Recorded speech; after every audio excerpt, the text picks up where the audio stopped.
নমস্কার, education count Bangla আপনাদের সকলকে স্বাগত। আমি আপনাদের সাথে বিশ্বজিৎ পাল। আশা করছি সকলেই ভালো রয়েছে। প্রথমে আমি সোশ্যাল মিডিয়াতে কয়েকটি ভিডিও দেখেছিলাম, দেখে ভেবেছিলাম কোনো সিনেমার হয়তো কিছু অংশ কেটে তারা আপলোড করেছে, কিন্তু পরক্ষণে যখন আমি নিউজ দেখলাম সেখানে কিন্তু একটা ভয়াবহ নিউজ আমি দেখতে পেলাম যে না, সেগুলো কোনো কিন্তু হলিউড মুভির সিন নয়। সেখানে দেখা যাচ্ছে যে বড় বড় বিল্ডিং কিভাবে ধসে পড়ছে, কিভাবে রাস্তায় ফাটল ধরেছে, কিভাবে বহুতলে সুইমিং পুল থেকে জল নিচে নেমে আসছে। এই ছবিগুলো কিন্তু খুবই ভাইরাল হয়েছে এবং সেখানে তো মানুষের কিন্তু চিৎকার, মানুষ দৌড়চ্ছে সেই স্থান থেকে, পালাচ্ছে। কোথাও তো দেখে হলিউড মুভি ফার্স্ট মনে পড়েছিল, কিন্তু পরবর্তীতে নিউজে যখন সেটা দেখতে পেলাম যে না, এটা সত্যি মায়ানমারের একটি ঘটনা।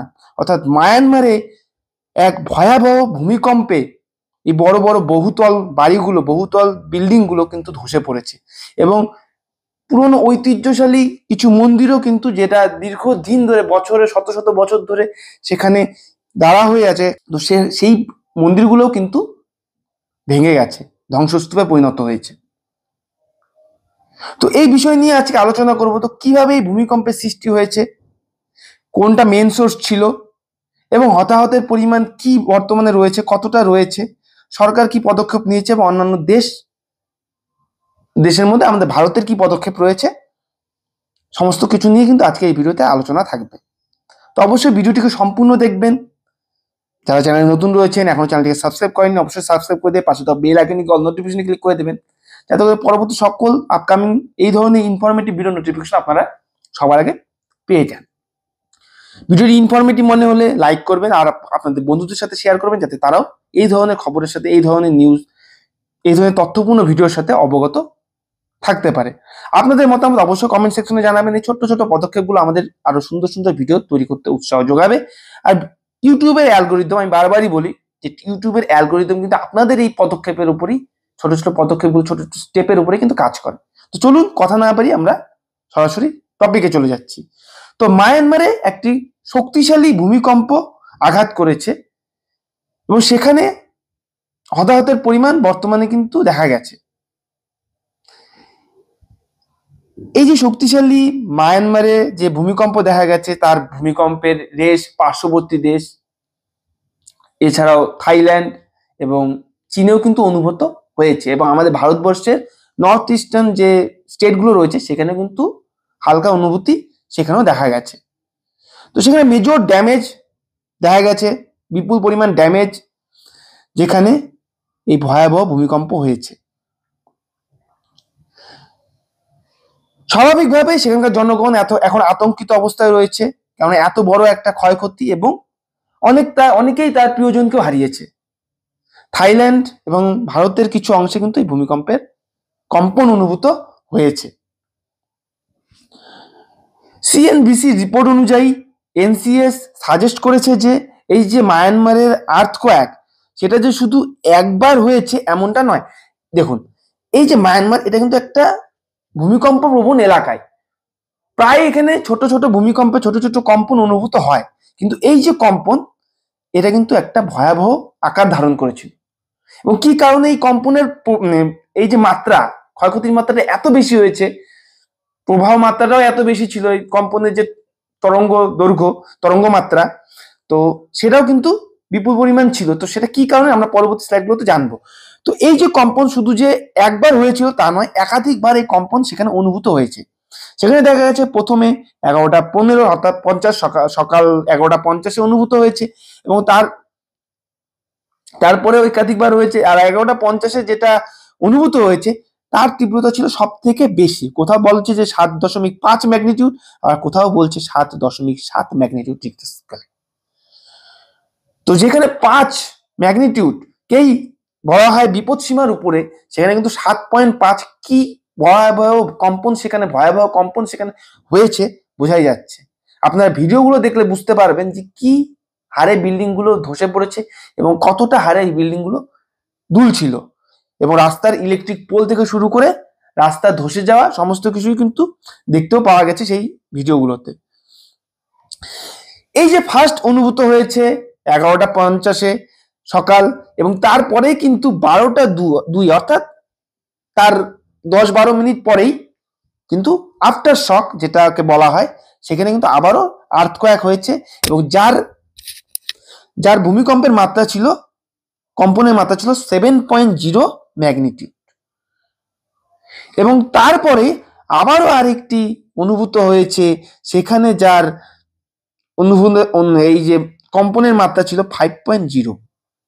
Hit Myanmar at 12:57 PM।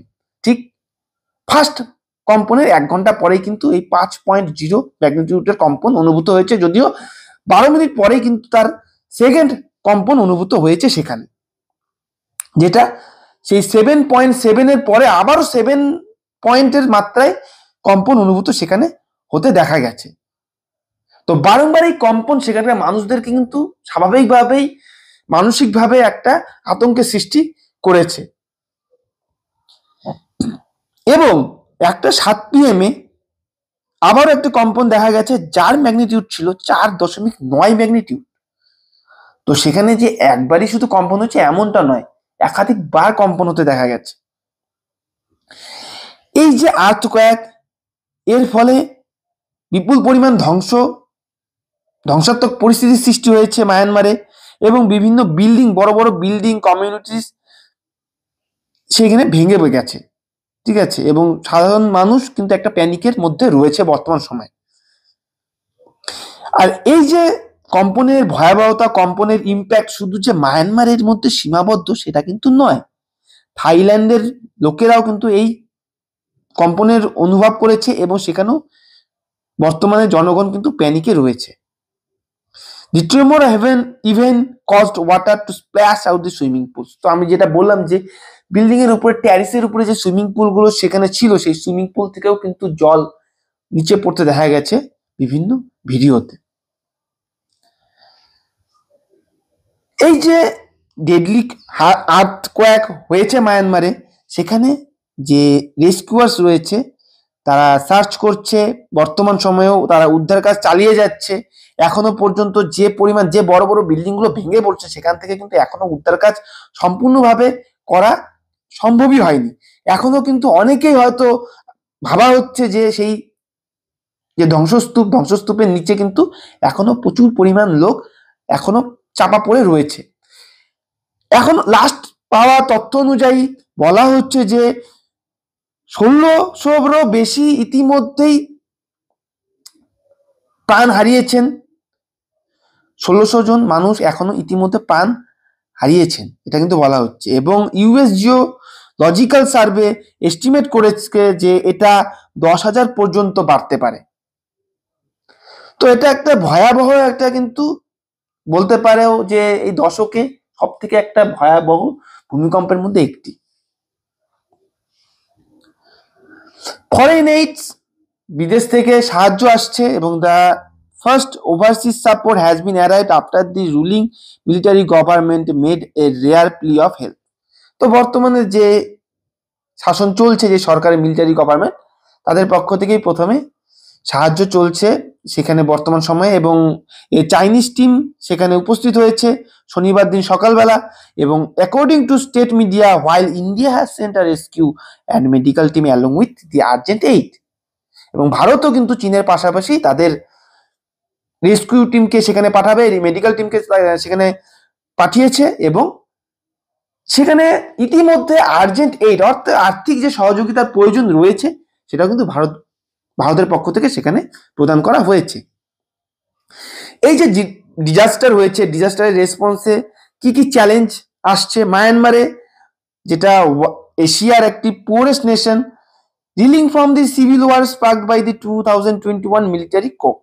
তা সিভিল ওয়ারের পরে সেটা মিলিটারি আওতায় চলে গিয়েছিল 2021-এর পরে। মায়ানমারে যে এখন বর্তমানে সরকার রয়েছে, মিলিটারি শাসন চলছে। তো মিলিটারি শাসনের 2021-এর পর থেকে দেখা যাচ্ছে যে এশিয়ার পুয়ারেস্ট নেশনের মধ্যে কিন্তু একটি হচ্ছে মায়ানমার। ঠিক আছে, weak infrastructure makes it ill equipment to deal with major natural disaster. তো এই যে ইনফ্রাস্ট্রাকচার গুলো রয়েছে সেখানে দেখা গেছে যে উইক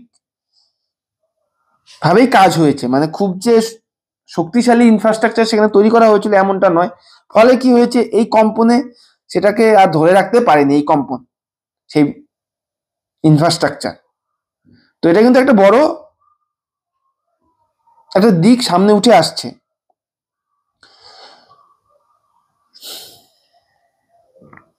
মায়ানমার এশিয়ার পোরেস্ট নেশন, যেটা পূর্বেও সেটা আলোচনা করা হলো, এবং 2021-এর পর থেকে সেটা মিলিটারি কপের আন্ডারে রয়েছে। উইক ইনফ্রাস্ট্রাকচার তৈরি করা হয়েছে এবং ইকুইপমেন্ট মানে দুর্বল ইকুইপমেন্ট দিয়ে তৈরি করা হয়েছে। ফলে এই যে ন্যাচারাল ডিজাস্টার হয়েছে, এই ডিজাস্টারে সেটা আর ধরে রাখতে পারেনি। 8 group said communication blackout and damages roads are making it challenging to reach people who need help.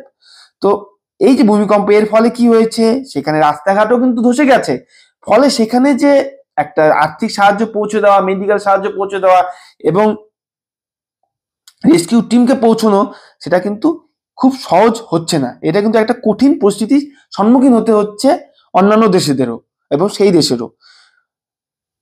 এই আর্থকোয়াক, যেটা বিভিন্ন বিল্ডিংকে ক্রাশ করে দিয়েছে 100-এর উপরে, এবং সেটা যেইখানে কেন্দ্রস্থল ছিল ভূমিকম্পে তার থেকেও মাইলস অ্যাওয়ে দূরের বিল্ডিংও কিন্তু ক্ষতিগ্রস্ত হয়েছে। At least 10 people have died in the capital, with authority reaching to the free more than 100 other believed to be trapped under this rubble of an under construction high-rise sign of the life have been detected. তো যেগুলো under কনস্ট্রাকশনে ছিল সেগুলো, সেই বিল্ডিংগুলো ভেঙে পড়েছে।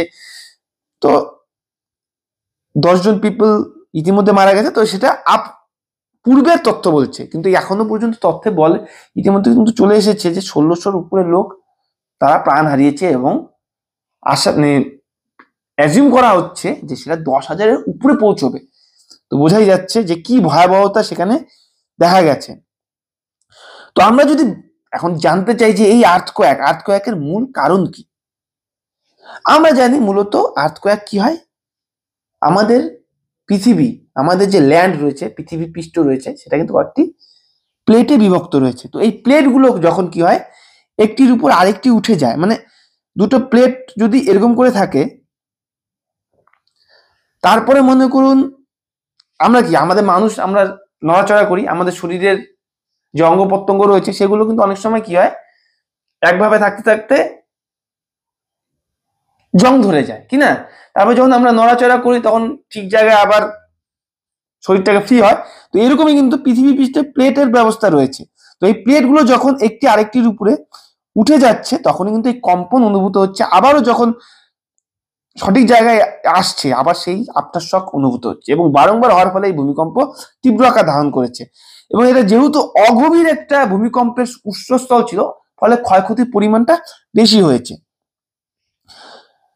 এই যে পৃথিবীর আপার লেয়ার, সেটা কিন্তু ডিফারেন্ট সেকশনে ভাগ থাকে, যেটা আমি বললাম, যেটাকে বলা হয় টেকটনিক প্লেটস, এবং যেটা অনবরত মুভ করে, ঠিক আছে, সরতে থাকে।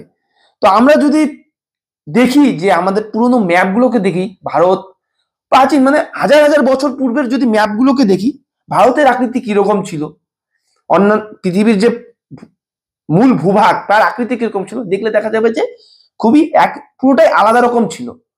এবং বলা হয় যে এই যে ল্যান্ড অনবরত কিন্তু ভাসছে, এবং আমাদের ভারতে যে এভারেস্ট রয়েছে, হিমালয় রয়েছে, এটা কিন্তু অনবরতই এখনো পর্যন্ত বৃদ্ধি হচ্ছে, উচ্চতা বৃদ্ধি পাচ্ছে।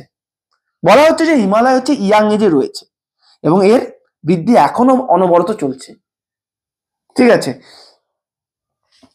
তো এই যে বৃদ্ধি, এখানে কিন্তু ভূমিকম্পের ফলে এই বৃদ্ধিগুলো ঘটে।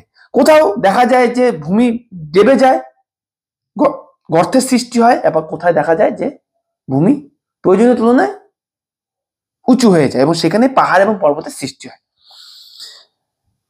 Some move alongside each other, whilst other are above the below each other.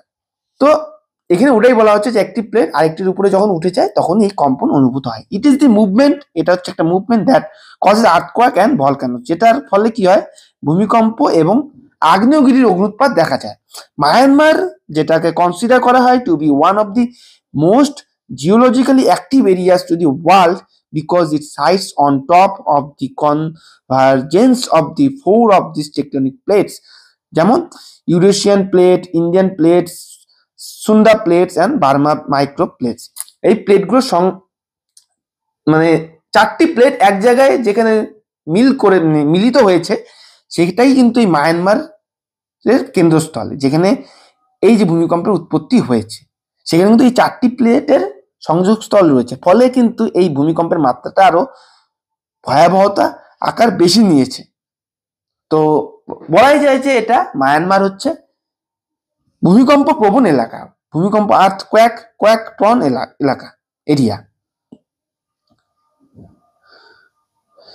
Himalayas are formed by the Indian plate. Himalaya যে আকার ধারণ করেছে সেটা ইন্ডিয়ান প্লেট, যেটা ইউরেশিয়ান প্লেটের উপরে ধাক্কা খাওয়ার ফলে আঘাতের ফলে কিন্তু এই হিমালয়ের উৎপত্তি হয়েছে।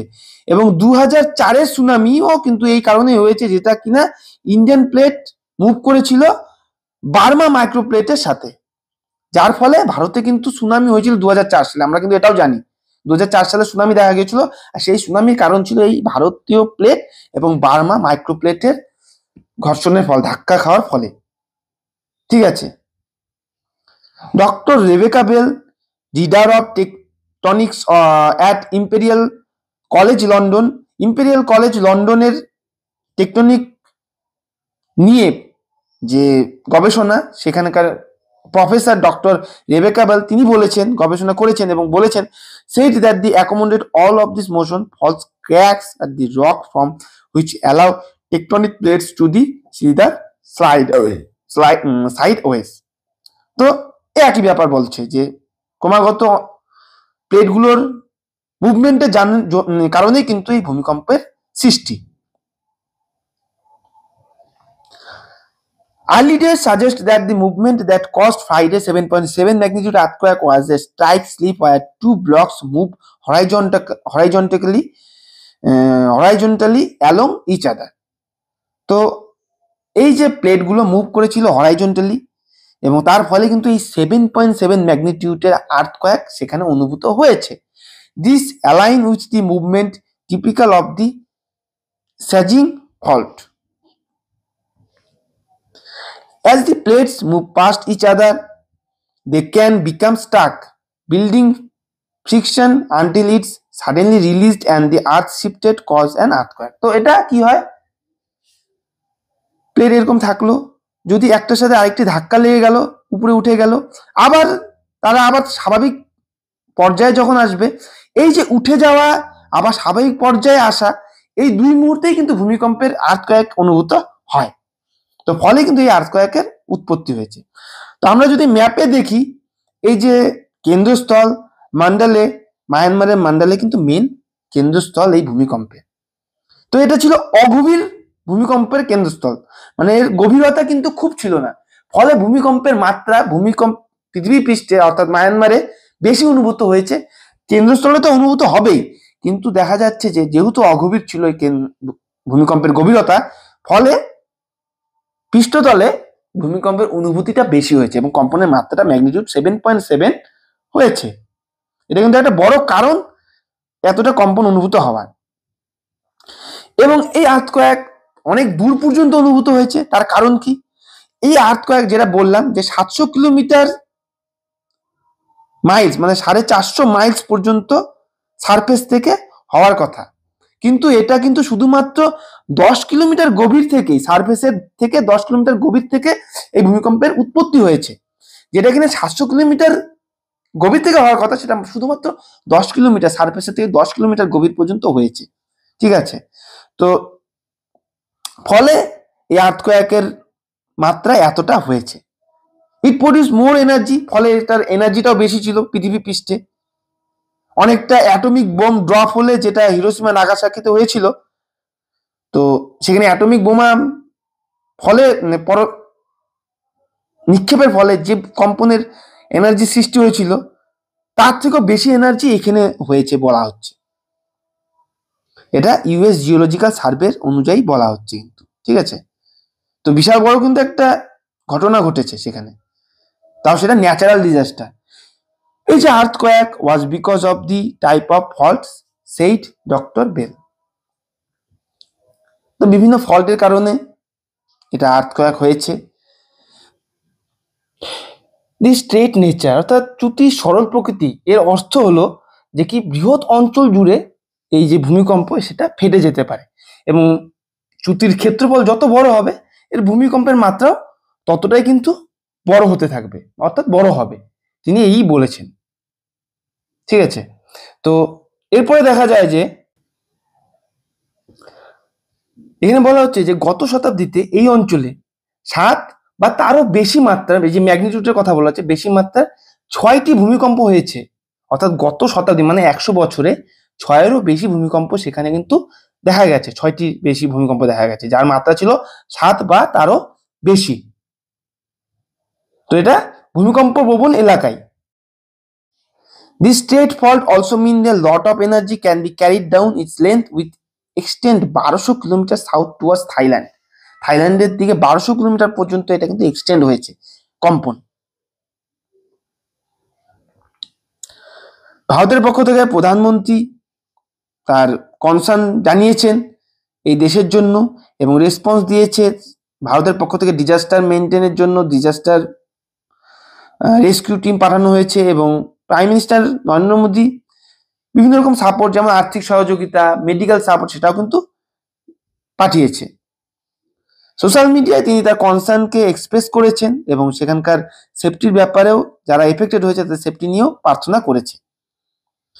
Concern by the situation of the wake of the earthquake in the Myanmar and Thailand. থাইল্যান্ডে কিন্তু সব থেকে ভয়াবহতা বেশি, ব্যাংককেও দেখা গেছে। Praying for the safety and well-being the everyone, India stand ready to offer all possible assistance. তো সমস্ত রকম যতটা সাহায্য করা যায়, যতটা সম্ভব ততটা কিন্তু ভারত তার পক্ষ থেকে সহায়তা করবে। In this regard, asked our authorities to be on the standby. আমাদের অথরিটি সবসময় আপনাদের সেই দেশের পাশে রয়েছে। Also asked the Ministry of External Affairs বলেছে যে remain in touch with the government of Myanmar and Thailand. তো থাইল্যান্ড এবং মায়ানমার সরকারের সাথে সবসময় যোগাযোগে রয়েছে। ভারতের নর্থ ইস্টার্ন স্টেট যেগুলো আসাম, মেঘালয়, নাগাল্যান্ড, মণিপুর, সেগুলোও কিন্তু হাই আর্থকোয়েক প্রন জোন রয়েছে। তো সেখানেও অনুভূতি হয়েছে এই কম্পনের, এবং আগামী সময়ে কি সেখানে অনুভূত হতে চলেছে। তো সেখানে কিন্তু the region lies near the boundary of two major tectonic plates. এই যে বাউন্ডারি রয়েছে নর্থ ইস্টার্ন কান্ট্রি স্টেটগুলো, তো সেখানে যে বাউন্ডারি, সেখানে কিন্তু দুটো মেজর টেকটনিক প্লেট রয়েছে, যেটা কিনা Indo Australian R Eurasian plate.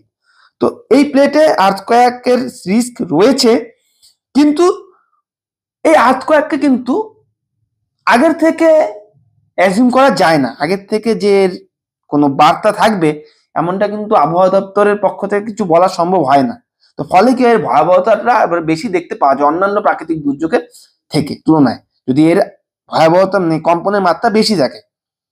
After this major earthquake in মায়ানমারে এই আর্থকোয়েকের পর ভারতেও এটার যে অনুভূতি দেখা গেছে এবং ভারতে অনুভূত হয়েছে। According the National Centre of Seismology as the quoted by CNBC. তো সিএনবিসির সিসমোলজি সেন্টারের, ন্যাশনাল সেন্টার ফর সিসমোলজির পক্ষ থেকে কিন্তু এটা বলা হয়েছে। 1টা 3 PM শুক্রবার 4 ম্যাগনিটিউড আর্থকোয়েক সেখানে মেঘালয়ে অনুভূত হয়েছে, অন্যান্য এবং মণিপুরে 1টা 29-এ অনুভূত হয়েছে, সেখানে 4.3 ম্যাগনিটিউড অনুভূত হয়েছে। তো এখানেও কিন্তু এটারও কম্পনের মাত্রা যথেষ্টই রয়েছে। এখন যদি বলা যায় যে তাহলে কি ভারতেও আগামী সময়ে কম্পন অনুভূত হবে, এটা বলা খুবই কঠিন যে ভারতে কবে অনুভূত হবে, এবং অন্যান্য দেশেও ভূমিকম্পের ভবিষ্যৎবাণী করা অতটা সহজ নয়, এবং এটা সম্ভবও হয় না।